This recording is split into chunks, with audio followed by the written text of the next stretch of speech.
દોસ્તો, આગળના સારા પડાવ પર પહોંચવા માટે પાછળનો ખરાબ પડાવ ભૂલવો પડે છે. નહીં તો જીવન નદી જેવું વહેતું ના રહેતા ખાબોચિયાની જેમ બંધાય છે.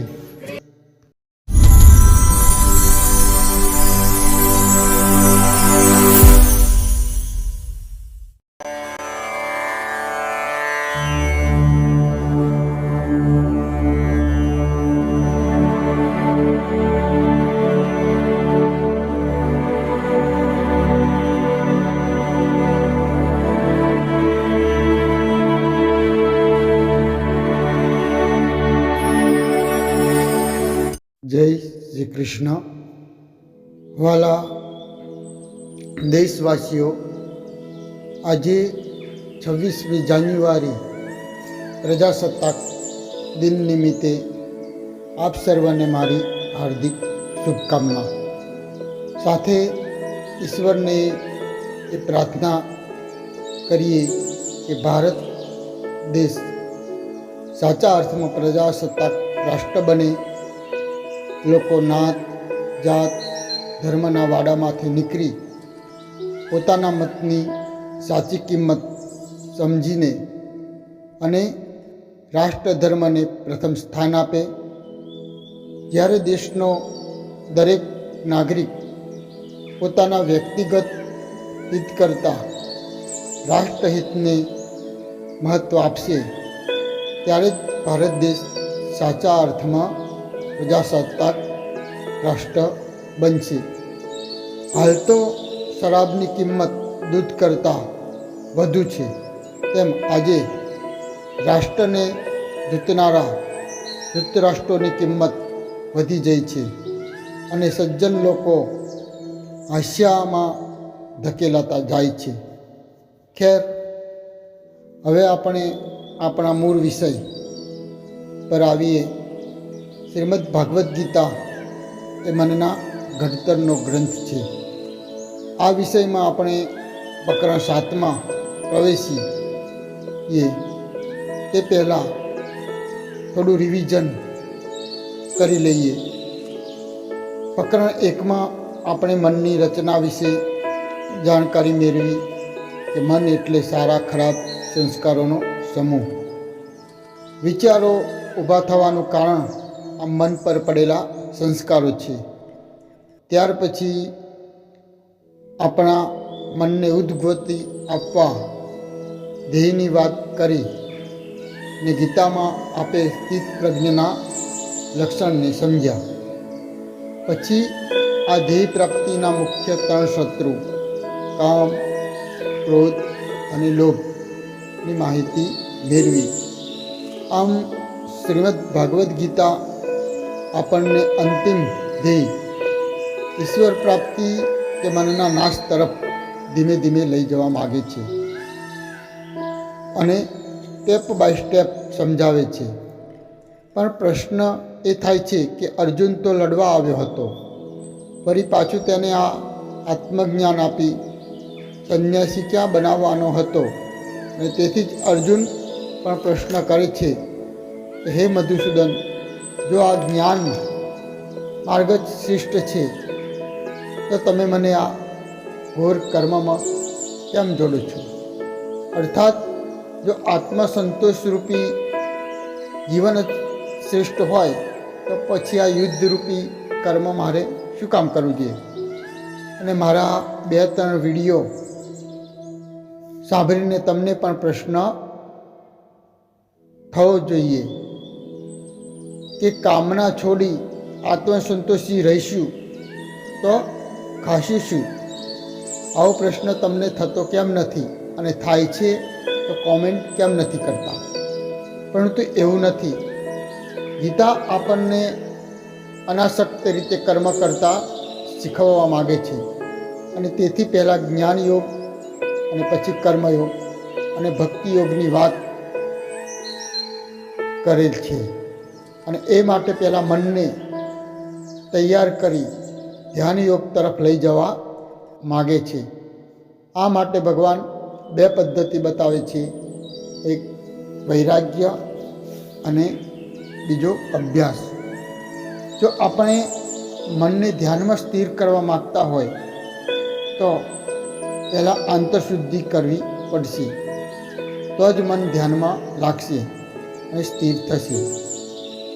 આજકાલ ઘણા લોકો ફરિયાદ કરતા હોય છે કે ધ્યાનમાં મારું મન નથી લાગતું, ધ્યાન કરવા બેસું વિચારો ચાલુ થઈ જાય છે. તેનું કારણ આંતરશુદ્ધિ કરી નથી. મારા ગુરુદેવે એક જગ્યાએ લખ્યું છે કે સાધકે 2 કામ પ્રથમ તો કરવા જોઈએ. એક તો મનમાં આવતા કચરાને રોકી દો અને એ માટે આંખ, કાન વગેરેમાંથી કચરો મનમાં ભરવાનું બંધ કરો અને જે અંદર કચરો જમા થયો છે તેને સાફ કરો. એ માટે સત્સંગ, વાંચન, જાપ વગેરે દ્વારા થઈ શકે. આમ સાધકે પ્રથમ 2 કાર્ય કરવા જોઈએ. એક તો બહારનો કચરો અંદર આવતો રોકવો જોઈએ અને જે અંદર ઘણા જન્મોનો કચરો જમા થયો છે તેને દૂર કરવા માટે કે ધ્યાન, સત્સંગ, વાંચન વગેરે જેવા ઉપાયો કરવા જોઈએ. અર્જુન જ્યારે ભગવાનને પૂછ્યું કે મનને કાબૂ કરવું, રોકવું બહુ કઠિન છે, મન વાયુ જેવું છે, ત્યારે ભગવાન ખુદ કહે છે કે ચોક્કસ મન વાયુ જેવું છે, પરંતુ તેને વૈરાગ્ય અને અભ્યાસથી કાબૂ કરી શકાય છે. જો માકડાને તાલીમ આપી ટ્રેન કરી શકાતું હોય તો મનને કેમ ના થાય? તો હું આ 2 વૈરાગ્ય અને અભ્યાસ ઉપર વાત કરું તે પહેલાં એક ત્રીજી બાબત ઉમેરવા માગું છું અને તે એટલે પાપનું પ્રકાશન. પાપ પ્રકાશન એટલે પોતાના પાપને જાહેર કરવું. આ એક કમોદ રસ્તો છે, પણ તે માટે હિંમત અને શૂરવીરતા જોઈએ. અને તેથી જ કહ્યું છે કે ભક્તિ માટે પણ શૂરવીરતા જોઈએ. જો આપણા મનમાં પાપનો ડંખ હશે, ગ્લાનિ હશે, તો તેનો ભાર મન પર રહેશે, તો ધ્યાનમાં મન નહીં લાગે. તમે ઇતિહાસમાં જોશો તો જેસલ જાડેજા પાસે તોરલે આથી જ પોતાનું પાપ પ્રકાશાવડાવ્યું હતું અને તેને કરેલા પાપોને ઓકાયું. એટલું જ નહીં, પરંતુ તે પાપના પશ્ચાતાપ તરીકે, પ્રક્ષાલન તરીકે તેને પોતાના કપડાં ધોવા તળાવ કિનારે મોકલ્યો હતો. ને જ્યારે જેસલ બજાર વચ્ચે તોરલના કપડાં માથા પર લઈ અને ધોવા જાય છે ત્યારે ઘણા લોકો તેની નિંદા પણ કરે છે અને ના કહેવાનું બોલે છે, પરંતુ તેમ છતાં પણ જેસલ સહેજ પણ ચલિત થતો નથી. આમ તેના અહંકારનો નાશ થાય છે. આ જ રીતે વાલિયાએ પણ નારદ ઋષિ આગળ પોતાનું પાપ પોકાર્યું હતું. પોતાનું પાપ ઓકી નંખાવાય તો મન હળવું થઈ જાય છે અને જેટલું મન નિર્મળ શુદ્ધ બનશે એટલું પ્રતિબિંબ વધુ સ્પષ્ટ થશે. જેમ કે પાણી જેટલું ચોખ્ખું અને નિર્મળ હોય તો આપણું પ્રતિબિંબ આપણે સ્પષ્ટ જોઈ શકીએ છીએ, તેમ મનને જેટલું ચોખ્ખું કરવામાં આવશે એટલું ઝડપથી આપણે ધ્યાનમાં અને આપણા આત્મ સ્વરૂપને આપણે જોઈ શકીશું. મન જ્યારે શુદ્ધ થઈ જાય છે અને શુદ્ધતા થતાં ધ્યાનમાં લાગે છે, નહીં તો પાપ આપણને સત્કાર્ય તરફ જતાં રોકશે. કારણ કે પાપ અને પુણ્ય એ બેલેન્સ જેવું છે. જેમ દેવાદાર વ્યક્તિ વધુ દેવામાં ડૂબે છે અને પૈસાદાર વધુ પૈસાદાર થાય છે, તેમ પાપી વધુ પાપ કરતો હોય છે અને પુણ્યવાન વધુ સત્કાર્ય કરી શકે છે. ઘણાને તમારામાંથી એવા અનુભવ થયા હશે કે તમે કોઈ સત્કાર્ય કરવા જાઓ કે કથા સત્સંગમાં જાઓ અને એવું વિઘ્ન આવે કે એવું કામ આવે કે અડચણ આવે, તમે તે ના કરી શકો, કે ત્યાં ના પહોંચી શકો. એનું કારણ તમારું પાપ તમને તે તરફ જતાં રોકે છે. ઘરેથી તમે કોઈ સંતને સાંભળવા નીકળ્યા હોય અને રસ્તામાં બીજો કોઈ મિત્ર મળી જાય અને તમે ફિલ્મ જોવા પહોંચી જાઓ, તો ઘણાને એવો અનુભવ પણ થતો હશે કે તેના હાથે સત્કાર્ય જ થતા હશે, કે અનાયાસ સત્કાર્યમાં નિમિત્ત બનતો જશે. ઘરેથી વ્યવહારિક કાર્ય માટે નીકળ્યો હોય ને રસ્તામાં સંત મળી જશે, તે તેના પુણ્યનું કારણ છે. હું સાચો ગુરુ આડકરતી રીતે આથી પોતાના શિષ્યને આ રીતે શુદ્ધ કરી જ નાખતો હોય છે કે તેનું પાપ પોકારાવી અને તેને શુદ્ધ કરતો હોય છે.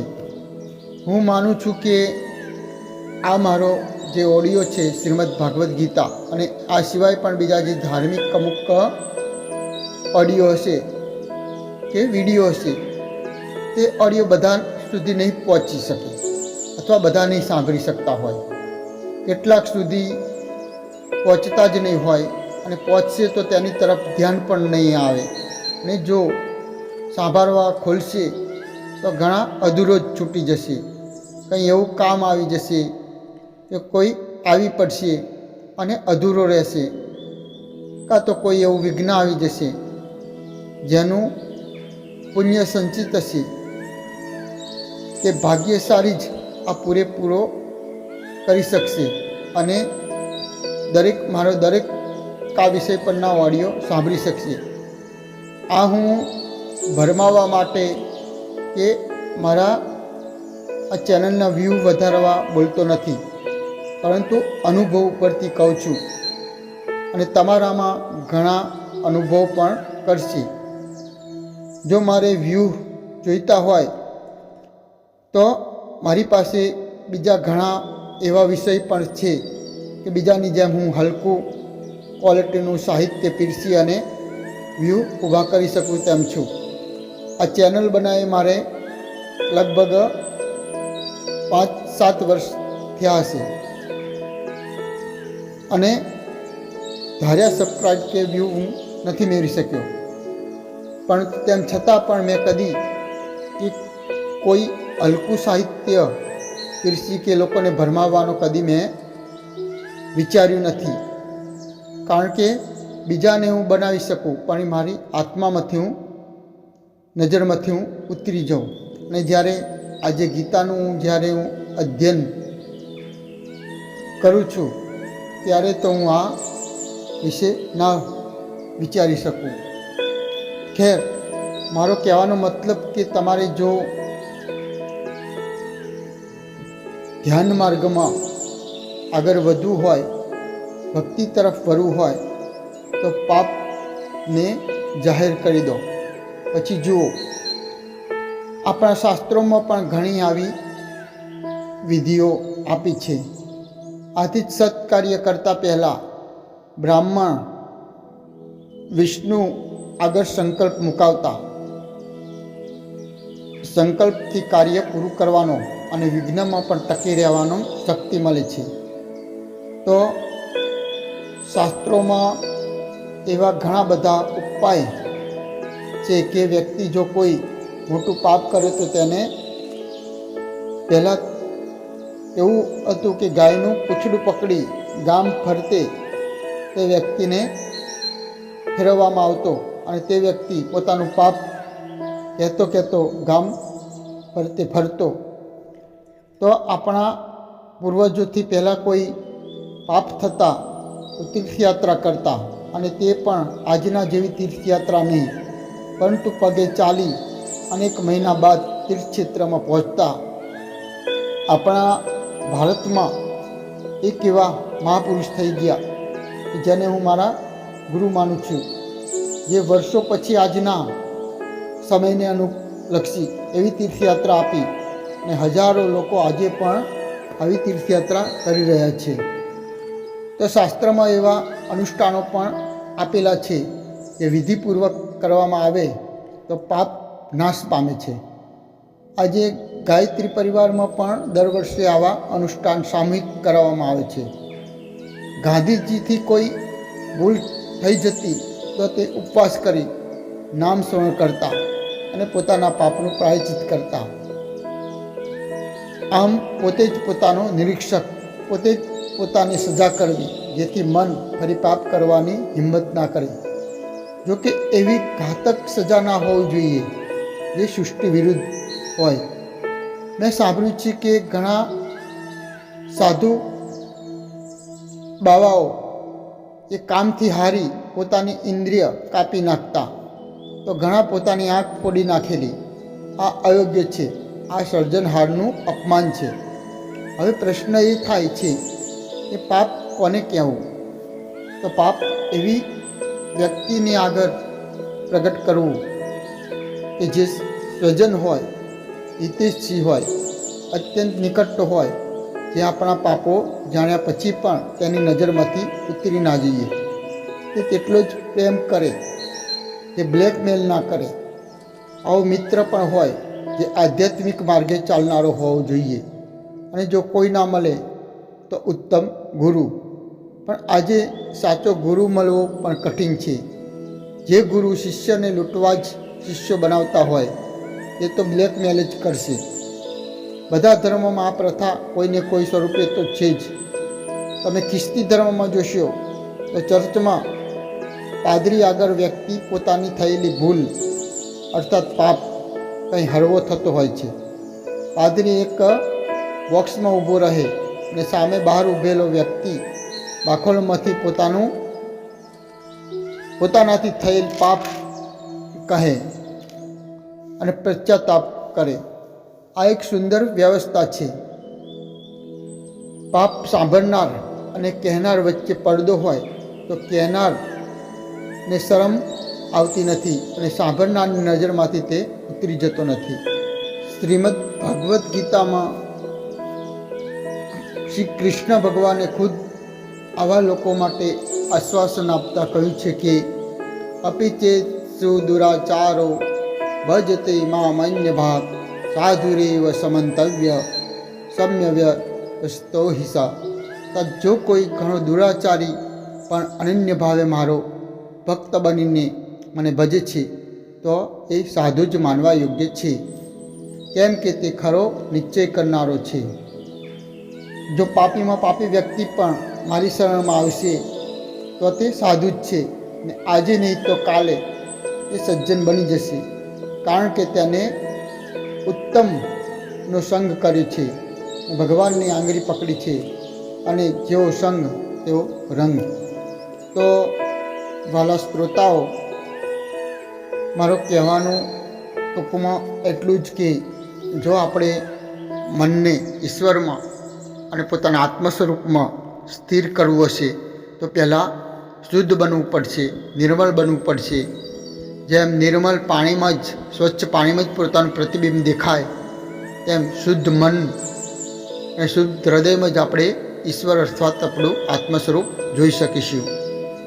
તો આ આપણો વિડીયો થોડો લાંબો ના બની જાય એ માટે અહીંથી હું વિરામ આપું છું અને આ વિષયને આપણે આગળના પ્રકરણમાં લઈશું.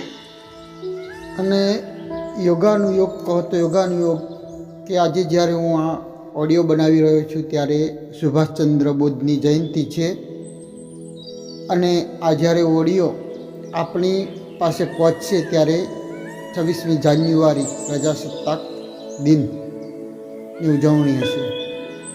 તો આપ સર્વને પ્રજાસત્તાક દિન અને સાથે સુભાષચંદ્ર બોઝ એ જે ખરેખર કે આપ જેને રાષ્ટ્ર માટે પોતાનું જીવન સમર્પિત કરી દીધું અને જે જો થોડું વધુ જીવ્યા હોત તો આજે રાષ્ટ્રની સ્થિતિ કંઈક ઓર હોત. જેમની ઉણપ આજે પણ દેશને લાગી રહી છે તે મહાપુરુષને આજના દિને શ્રદ્ધાંજલિ સાથે સતસત પ્રણામ સાથે આપ સૌને મારા જય શ્રી કૃષ્ણ. अच्युतं केशवं कृष्णदामोदरम्